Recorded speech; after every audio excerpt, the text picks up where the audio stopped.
Guys, നമുക്കിന്നൊരു easy breakfast recipe നോക്കിയാലോ.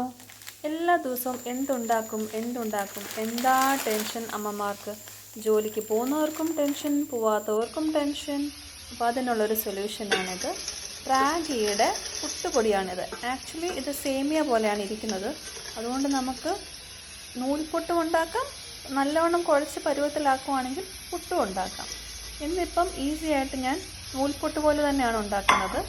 അതിനുവേണ്ടി നമ്മൾ കണ്ടൻസ് ഒരു പാത്രത്തിലേക്ക് ഷിഫ്റ്റ് ചെയ്ത ശേഷം വെള്ളത്തിൽ നല്ലോണം മുക്കി കുതിർത്ത് വെക്കുക. ഏകദേശം ഒരു 5-10 മിനിറ്റ് കുതിർത്ത ശേഷം വെള്ളം തോരുന്നതിനായി കിഴുത്തുള്ളൊരു പാത്രത്തിലേക്ക് ട്രാൻസ്ഫർ ചെയ്യാം. വെള്ളം നല്ലോണം തോരാൻ ഒരു 5 മിനിറ്റ് വെയിറ്റ് ചെയ്യേണ്ട ആവശ്യമേ ഉള്ളൂ. അതിനുശേഷം നമുക്ക് ഉടനെ തന്നെ ആ സെയിം പാത്രത്തിൽ തന്നെ നമുക്ക് കുറച്ച് തേങ്ങയും കൂടി ആഡ് ചെയ്ത ശേഷം നമുക്കൊരു 15 മിനിറ്റ് വരെ വേവിക്കാവുന്നതാണ്. ഈ വെള്ളത്തിലിട്ട് കഴിയുമ്പോൾ തന്നെ സംഭവം നല്ല സോഫ്റ്റായി കിട്ടും. പിന്നെ ഒന്ന് വേവേണ്ട താമസം മാത്രം. 15 മിനിറ്റ് വെന്ത് വന്ന ശേഷം നമ്മുടെ ബ്രേക്ക്ഫാസ്റ്റ് റെഡി. എത്ര ഈസിയാണെന്ന് നോക്കിയേ. എന്തിനാ വെറുതെ നമ്മൾ ടെൻഷൻ അടിക്കുന്നത് രാവിലെ. ചില ദിവസങ്ങളിൽ ഇത് നമുക്ക് ട്രൈ ചെയ്യാവുന്നതേ ഉള്ളൂ കേട്ടോ. ട്രൈ ചെയ്തിട്ട് അഭിപ്രായം പറയൂ. ബൈ.